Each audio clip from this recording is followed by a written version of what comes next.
दोस्तों, आज हमारा अगला वीडियो है आइंस्टीन मास एनर्जी रिलेशन। इसके अकॉर्डिंग आइंस्टीन ने एक्सप्लेन किया कि मास को एनर्जी में और एनर्जी को मास में कन्वर्ट किया जा सकता है। आज उसी का डेरिवेशन हम एक्सप्लेन कर रहे हैं। तो ये कंसीडर किया जाता है कि कोई एक पार्टिकल है जिसका मास m है, उसमें जब फोर्स F अप्लाई करते हैं तो वह वेलोसिटी v से मूव करने लगता है। दोस्तों, न्यूटन सेकंड लॉ के अकॉर्डिंग हम जानते हैं कि फोर्स F इक्वल टू होता है dp upon dt, change of rate of change of momentum is equal to force. तो F इक्वल टू हो जाएगा dp अपॉन dt। p क्या है? Momentum. Momentum p equal to होता है mv। यहां हमने p की वैल्यू mv पुट कर दिया है। अब इसको पार्शियल डेरिवेटिव्स कर दिया गया है। फर्स्ट m को लेकर v के रिस्पेक्ट में, फिर v को लेकर m के रिस्पेक्ट में। दोस्तों, यहाँ पे जो m और v है ये एक वेरिएबल है। यहाँ पे m जो मास है वह एक कांस्टेंट की तरह बिहेव नहीं करेगा, क्योंकि मास को एनर्जी में कन्वर्ट कर रहे हैं। इसका मतलब मास कांस्टेंट नहीं है, ये रिलेटिविस्टिक मास होगा, जो कि लॉरेंज ट्रांसफॉर्मेशन के थ्रू हम देखते हैं। तो इसलिए यहाँ पे जो m है वो कांस्टेंट नहीं है। अब हम ये मान के चलते हैं कि जब फोर्स F अप्लाई करते हैं तो जो बॉडी है वो ds डिस्टेंस कवर करती है। उस कंडीशन पे उसमें जो वर्क होता है, बॉडी जो वर्क करती है ds डिस्टेंस को मूव करने के लिए, तो वर्क हो जाएगा F इंटू ds। यही वर्क उस बॉडी में काइनेटिक एनर्जी के फॉर्म में स्टोर हो जाएगा, जिसको हम वर्क एनर्जी थ्योरम के बेस पे हम स्टडी कर चुके हैं। अब ये जो बॉडी के काइनेटिक एनर्जी में इंक्रीज होता है, जबकि बॉडी ds डिस्टेंस कवर करती है। तो इस केस में जो काइनेटिक एनर्जी में इंक्रीज होगा वो होगा dk equal to f ds, क्योंकि वर्क एनर्जी फार्मूले के अकॉर्डिंग जो काइनेटिक एनर्जी में इंक्रीज होता है वही वर्क डन होता है, और वर्क डन का फार्मूला है F इंटू ds, और यही F into ds work done energy के रूप में स्टोर होता है उस बॉडी में। इसलिए dk इक्वल टू हो गया f ds।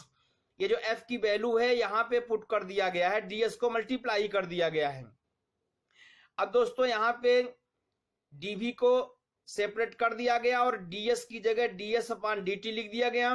इसी तरह से dm को अलग कर दिया गया और ds अपॉन dt लिख दिया गया। चूंकि जो ये डेरिवेटिव्स कॉन्सेप्ट है ये वेरिएबल हो सकता है, ये चेंज हो जाता है।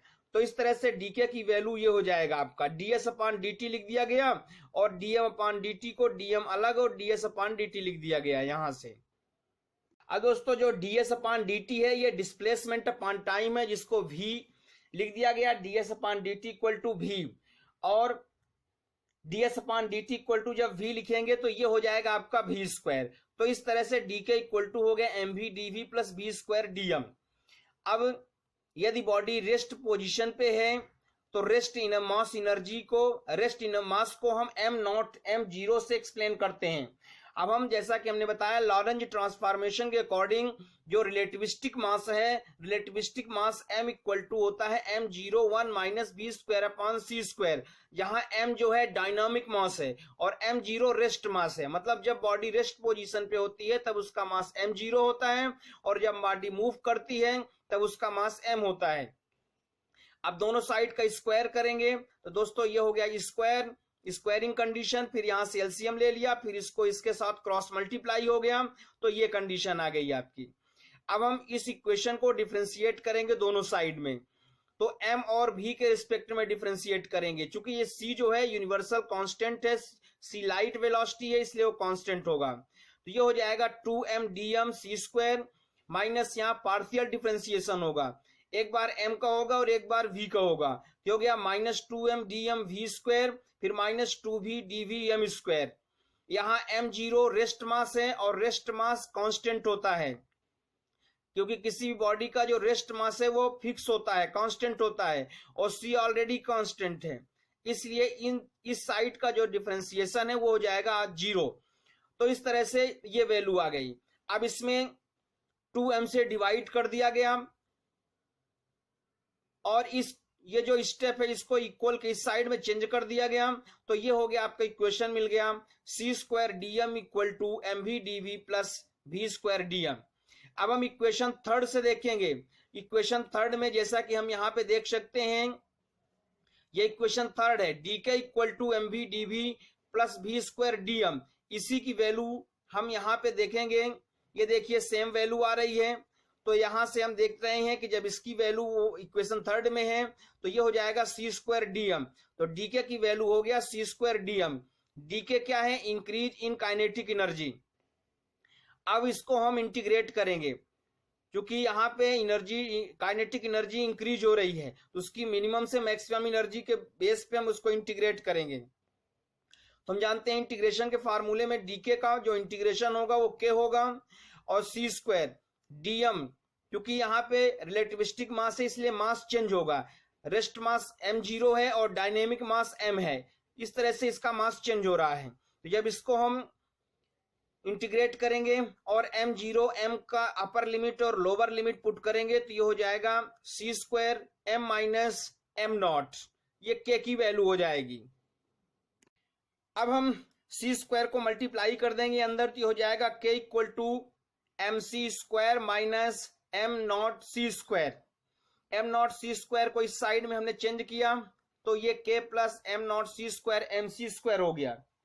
अब यदि हम mc² को टोटल एनर्जी E से एक्सप्लेन करें और m0 c² rest mass energy है, तो चूंकि हम जानते हैं कि टोटल एनर्जी इक्वल टू होता है potential energy plus kinetic energy.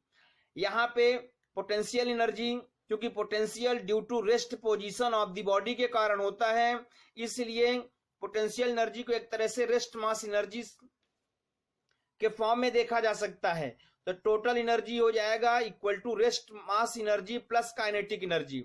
Rest mass energy है m0 c², kinetic energy plus kinetic energy k है। अब इक्वेशन 5 और 6 को यदि हम कंपेयर करें तो m0 c² k है, तो यह आ जाता है आपका E इक्वल टू mc², जहां पे E क्या है? Total energy. इस तरह से प्रूफ होता है कि जब आइंस्टीन ने एक्सप्लेन किया कि मास को एनर्जी में और एनर्जी को मास में कन्वर्ट किया जाता है, तो जो इक्वल टू mc² फार्मूला आता है वो mc² टोटल एनर्जी होता है। तो यहां से mc² टोटल एनर्जी का फार्मूला है। दोस्तों ये आइंस्टीन मास एनर्जी रिलेशन है जो कि काफी पॉपुलर है। इसके अकॉर्डिंग मास को एनर्जी में और एनर्जी को मास में कन्वर्ट किया जाता है। दोस्तों जो काइनेटिक एनर्जी है, थर्मल एनर्जी है, इलेक्ट्रोमैग्नेटिक एनर्जी है, ये मास के दूसरे फॉर्म होते हैं। इस तरह से जो टोटल एनर्जी E है उसको E इक्वल टू mc² के फॉर्म में लिखा जाता है। मतलब पोटेंशियल एनर्जी के एक्स्ट्रा जो काइनेटिक एनर्जी है, थर्मल एनर्जी है, इलेक्ट्रोमैग्नेटिक एनर्जी है, ये सब मास एनर्जी के एक दूसरे फॉर्म होते हैं। तो इस तरह से इक्वल टू हो जाएगा mc²। रिलेटिविस्टिक मास के अकॉर्डिंग, जैसे कि लॉरेंज ने एक्सप्लेन किया था कि जब बॉडी मूव करता है और अगर उसकी स्पीड लाइट वेलोसिटी के इक्विवेलेंट है या लाइट वेलोसिटी से के नियर अबाउट इक्वल है, तो किसी भी पार्टिकल का मास इंक्रीज होता है। जैसे अगर किसी पार्टिकल का मास m0 है, अगर उसकी स्पीड लाइट वेलोसिटी के इक्विवेलेंट होगा तो उसका मास इंक्रीज होता जाता है। और जब किसी भी बॉडी का मास जब किसी बॉडी की वेलोसिटी लाइट के वेलोसिटी के इक्विवेलेंट होगा, उस कंडीशन पे उस बॉडी का मास इनफाइनाइट हो जाएगा, जो कि हम इस फार्मूले से देख सकते हैं। ये m0 जो है ये रेस्ट मास है।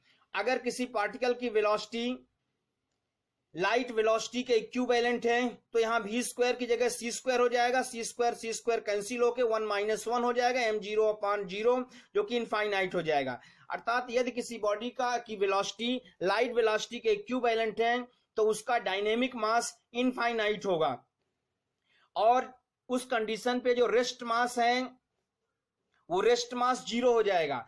फॉर एग्जाम्पल फोटॉन का रेस्ट मास 0 होता है और डायनेमिक मास इनफाइनाइट होता है। दोस्तों आप हमारे चैनल को सब्सक्राइब करें, लाइक करें, शेयर करें। अगर कोई प्रॉब्लम है तो कमेंट बॉक्स में कमेंट करके आप हमें अपनी डाउट बता सकते हैं। Thank you.